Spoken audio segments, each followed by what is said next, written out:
नमस्कार दोस्तों, excellence explore में आपका स्वागत है। बच्चों, हमने चैप्टर स्टार्ट कर रखा था पॉलिटिकल साइंस राजनीति विज्ञान का चैप्टर 6 पर्यावरण एवं प्राकृतिक संसाधन के बारे में। तो बच्चों, आपको आज बताते हैं वन आंदोलन का दबाव कहाँ पे था। तो बच्चों, जो वन आंदोलन का दबाव था वो कहाँ पे देखा गया बच्चों? दक्षिणी देशों में। जैसे कि आपने देखा यहाँ पे मैक्सिको, चिले, ब्राजील, मलेशिया, इंडोनेशिया, अफ्रीका और भारत के वन आंदोलन पर काफी दबाव है। तो आपसे अगर पूछे कि वन आंदोलन का दबाव कहाँ दिखाई दिया, तो ब्राजील में, मलेशिया में, चिली में, इंडोनेशिया में और महादेशीय अफ्रीका और भारत में क्या देखने को मिला बच्चों? वन आंदोलन पर काफी दबाव देखने को मिला है। अब बात करते हैं बच्चों बांग्लादेश के उत्तरी पूर्वी जिले। कौन सा जिला है बच्चों? वहाँ पे दिनाजपुर के शहर में फुलवाड़ी में एक पूरा का पूरा समुदाय था जो कि कोयला खनन परियोजना के विरोध में क्या हुआ था बच्चों? खड़ा हुआ था। तो बांग्लादेश की कहानी है बच्चों, कहाँ की? दिनाजपुर के शहर में। दिनाजपुर का शहर है फुलवाड़ी, वहाँ पे पूरा का पूरा समुदाय कोयला खनन परियोजना के विरोध में क्या हुआ था? खड़ा हो गया था। एक और बच्चों उदाहरण है फिलीपींस है जहाँ कई समूह और संगठनों ने एक साथ मिलकर एक ऑस्ट्रेलियाई बहुराष्ट्रीय कंपनी थी, उसका नाम था बच्चों वेस्टर्न माइनिंग कॉरपोरेशन। इसके खिलाफ क्या चलाया था? अभियान चलाया था। बच्चों ये इंपॉर्टेंट इसलिए है क्योंकि इस कंपनी का विरोध खुद इसके स्वदेश यानी कि अपने देश वाले यानी कि ऑस्ट्रेलिया में हुआ था। इस विरोध के पीछे परमाणु शक्ति के मुखालफत की भावनाएं काम कर रही हैं। इसका मतलब बच्चों, एक तो क्या कोयला खनन परियोजना के विरोध में खड़े हुए थे कहाँ पे? बांग्लादेश में। और बांग्लादेश का जिला का नाम है बच्चों दिनाजपुर, उसका शहर का नाम था फुलवाड़ी। फिलीपींस में क्या हुआ था बच्चों? एक ऑस्ट्रेलिया का एक संगठन है, ऑस्ट्रेलिया बहुराष्ट्रीय कंपनी थी, उसका नाम था वेस्टर्न माइनिंग कॉरपोरेशन। उसके खिलाफ भी क्या चलाया गया बच्चों? अभियान चलाया गया था। अब बात करते हैं बच्चों किसकी? बांध विरोधी आंदोलन की। किसकी? बांध विरोधी आंदोलन। अगर तुमसे पूछे विश्व का पहला बांध विरोधी आंदोलन कब हुआ, तो बांध विरोधी आंदोलन, कुछ आंदोलन बड़े बांधों के खिलाफ संघर्ष कर रहे हैं। अब बांध विरोधी आंदोलन को नदियों को बचाने के आंदोलन के रूप में देखने की प्रवृत्ति भी क्या हो रही है? बढ़ रही है, क्योंकि ऐसे आंदोलन में नदियों और नदी घाटियों के ज्यादा टिकाऊ और न्याय संगत प्रबंधन की बात उठाई जाती है। तो आपको बच्चों इंपॉर्टेंट चीजें याद करनी है ये वाली कि 1980 के दशक के शुरुआती और मध्यवर्ती वर्षों में विश्व का पहला बांध विरोधी आंदोलन हुआ था। कहाँ हुआ था बच्चों? दक्षिणी गोलार्ध में चला था। दक्षिणी गोलार्ध में कहाँ पे बच्चों? ऑस्ट्रेलिया में चला ये आंदोलन। कौन सी नदी पे था? फ्रैंकलिन नदी तथा इसके परिवर्ती वन को बचाने का आंदोलन था। तो बच्चों याद करिएगा कि सबसे पहले विश्व का पहला बांध विरोधी आंदोलन कहाँ हुआ था? 1980 के दशक में हुआ था, दक्षिणी गोलार्ध में। और बच्चों कहाँ चला था? ऑस्ट्रेलिया में चला। और कौन सी नदी थी बच्चों? फ्रैंकलिन नदी। कौन सी नदी? फ्रैंकलिन नदी तथा इसके जो परिवर्ती वन को बचाने का आंदोलन था। तो विश्व का पहला बांध विरोधी आंदोलन कहाँ हुआ था? दक्षिणी गोलार्ध में, ऑस्ट्रेलिया में, फ्रैंकलिन नदी पे। अब बात करते हैं बच्चों किसकी? खनिज तेल की। तो बच्चों अगर तुमसे पूछे सबसे ज्यादा खनिज तेल पेट्रोलियम कहाँ उत्पादक होता है?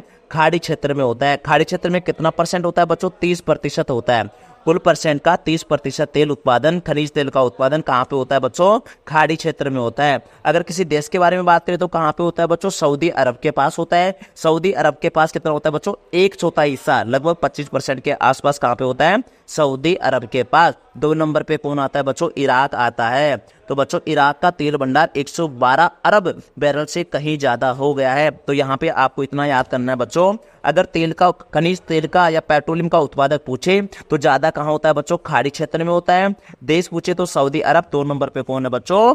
अब इराक है। तो ये चीज ध्यान रखना। अब बात करते हैं बच्चों, विश्व राजनीति के लिए पानी एक और महत्वपूर्ण संसाधन है। विश्व के कुछ भागों में साफ पानी की कमी हो रही है, साथ ही विश्व के हर हिस्से में स्वच्छ जल समान मात्रा में मौजूद नहीं है। इस कारण संभावना है कि साझे जल संसाधन को लेकर पैदा उस जो हो रही है बच्चों उसकी क्या हो रही है? जो पानी हो रहा है उसकी क्या हो रही है बच्चों? उसकी गुणवत्ता घट रही है। ऐसा कहाँ? इसके पीछे अब अनुमान लगाया जा रहा है कि जो तीसरा विश्व युद्ध होगा वो किसको लेके होगा? जो बच्चों पानी को लेके, जिसको साइंस में क्या कहते हैं बच्चों, एस्ट्रो यानी कि जल को लेकर विवाद हमें देखने को मिला है। इसका एक उदाहरण देखने को मिला है 1950 और 1960 के दशक में इजराइल, सीरिया और जॉर्डन के बीच एक संघर्ष हुआ था, जो किसको लेके था बच्चों, जल को लेके था।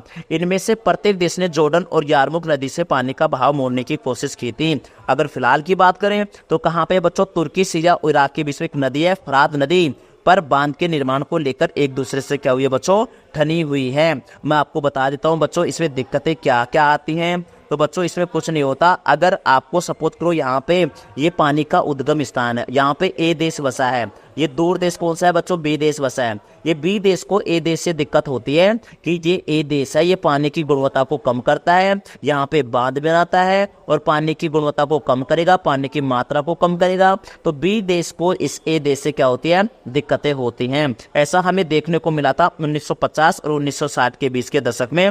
इजराइल, सीरिया और जॉर्डन, फिलहाल में कहाँ पे बच्चों, सीरिया, तुर्की, सीरिया और इराक के बीच एक फरात नदी है, वहां पे भी ऐसा देखने को मिला है। इस चैप्टर का बच्चों लास्ट टॉपिक बचा है हमारे पास, मूलवासी यानी कि इंडिजिनस। बच्चों संयुक्त राष्ट्र संघ ने 1982 में इनकी एक शुरुआती परिभाषा दी थी। तो मूलवासी किसे कहते हैं बच्चों, ये ऐसे लोगों का वंशज होता है जो किसी देश में, मौजूदा देश में बहुत दिनों से रहते चले आ रहे हैं। तो मूलवासियों की आपके पास एक डेफिनेशन मिली है, ये ऐसे लोगों के वंशज होंगे जो किसी भी देश में बहुत दिनों से रहते चले आ रहे हैं। किसी देश के मूलवासी आज भी उस देश की संस्थाओं के अनुरूप आचरण करने से ज्यादा अपनी परंपरा, सांस्कृतिक रिवाज और अपने खास सामाजिक आर्थिक दर्रे पर जीवन यापन करना पसंद करते हैं। तो बच्चों पहले तो मूलवासी किसे कहते हैं, ये ऐसे लोगों के वंशज होते हैं जो किसी भी मौजूदा देश में बहुत दिनों से रहते चले आ रहे हैं। एक और बात है बच्चों, मूलवासी लोग जो होते हैं वो अपनी परंपरा, सांस्कृतिक रिवाज और अपने सामाजिक आर्थिक दर्रे पर जीवन यापन करना पसंद करते हैं। भारत की बात करें, भारत सहित विश्व के विभिन्न हिस्सों में मौजूद लगभग 30 करोड़ मूलवासियों के सर्वसामान्य हित विश्व राजनीति के संदर्भ में हैं। तो आगे बात करेंगे कि कहाँ पे कितने कितने मूलवासियों के बारे में बता रखा है। तो फिलीपींस में एक जगह है बच्चों, एक क्षेत्र है, कौन सा क्षेत्र है बच्चों, कोर्डिलेरा। कौन सा क्षेत्र है, कोर्डिलेरा क्षेत्र है। वहां पे कितने लाख मूलवासी हैं बच्चों, 20 लाख मूलवासी लोग रहते हैं। चिली में कितने हैं बच्चों, मापुनसे नामक मूलवासियों की संख्या कितनी है बच्चों, 10 लाख है। कितनी है, 10 लाख है। अगर बात करें बच्चों किसकी, अगर बात करते हैं हम किसकी, उत्तरी सोवियत की, तो वहां पे भी कितने लोग हैं बच्चों, 10 लाख। उत्तरी सोवियत में ऐसे लोगों की आबादी कितनी है, 10 लाख। तो दोबारा सुने बच्चे, फिलीपींस में कोर्डिला क्षेत्र में 20 लाख हैं। और एक बात करें कहाँ पे, चिली में कितने हैं बच्चों, 10 लाख हैं। और एक बताया मैंने बच्चों, उत्तरी सोवियत में ऐसे लोगों की संख्या कितनी है, 10 लाख है। बांग्लादेश में एक क्षेत्र है बच्चों, चटगांव पर्वतीय क्षेत्र, वहां पे ऐसे लोग, आदिवासी लोग कितने हैं बच्चों, 6 लाख के आसपास हैं। उत्तरी अमेरिका में मूलवासियों की संख्या 3,50,000 है।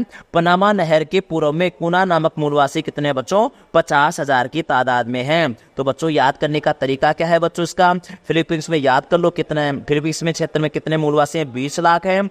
चिली के अंदर मापुनसे नामक मूलवासी कितने हैं, 10 लाख हैं। उत्तरी सोवियत में कितने बच्चों, 10 लाख हैं। बांग्लादेश में कितने हैं बच्चों, बांग्लादेश में चटगांव पर्वतीय क्षेत्र में कितने, 6 लाख हैं। अगर बात करें उत्तरी अमेरिका में 3,50,000 हैं। और पनामा नहर के पूर्व में एक कुना नामक मूलवासियों की संख्या कितनी है बच्चों, 50,000 है। अब बच्चों आपको पता होना चाहिए कि भारत की बात करते हैं तो भारत में मूलवासियों के लिए अनुसूचित जनजाति या आदिवासी शब्द का प्रयोग किया जाता है। आपने पढ़ा होगा SC SC, अनुसूचित जाति और अनुसूचित जनजाति। जो बच्चों अनुसूचित जनजाति होती है उसे हम क्या कहते हैं, मूलवासी। या मूलवासी शब्द, मूलवासियों के लिए एक शब्द का प्रयोग किया जाता है, कौन सा शब्द बच्चों, आदिवासी शब्द। ये हमारी कुल जनसंख्या का कितना परसेंट है बच्चों, 8% है। कितना परसेंट है, 8%। दोबारा बच्चों रिपीट करते हैं, मूलवासी किसे कहते हैं, ऐसे लोगों के वंशज होते हैं जो किसी मौजूदा देश में बहुत दिनों से रहते चले आ रहे हैं। और बच्चों ये जो मूलवासी हैं ये इंडिजिनस हैं, ये लोग अपनी परंपरा, सांस्कृतिक रीति रिवाज और खास सामाजिक आर्थिक दर्रे पर जीवन यापन करना पसंद करते हैं। बात करते हैं फिलीपींस में कितने बच्चों, 20 लाख मूलवासी हैं। चिली के अंदर मापुसे नामक मूलवासी कितने बच्चों 10 लाख हैं। उत्तरी सोवियत के अंदर पूछेंगे तो कितने बच्चों 10 लाख हैं। बांग्लादेश के चटगांव क्षेत्र में बच्चों कितने 6 लाख हैं। और उत्तरी अमेरिका में 3,50,000 है। पनामा नहर के पूर्व में कोना नामक मूलवासी कितने बच्चों 50,000 हैं। भारत में मूलवासी किसके लिए यूज किया जाता है बच्चों, अनुसूचित जनजाति के लिए। आदिवासी शब्द का प्रयोग किया जाता है मूलवासियों के लिए। और ये बच्चों कुल जनसंख्या का कितना परसेंट है, 8% है। तो बच्चों यहाँ पे चैप्टर क्या होता है, खत्म। एक और चीज है बच्चों, यहाँ पे एक चीज और रह चुकी है कि इन मूलवासियों के लिए 1975 में एक world Council of indigenous people यानी कि WCIP की स्थापना की गई थी। तो ये भी याद कर लेना बच्चों, WCIP की स्थापना कब हुई थी, 1975 में। World Council of Indigenous Peoples का गठन कब हुआ था बच्चों, WCIP की स्थापना 1975 में की गई थी। Thank you.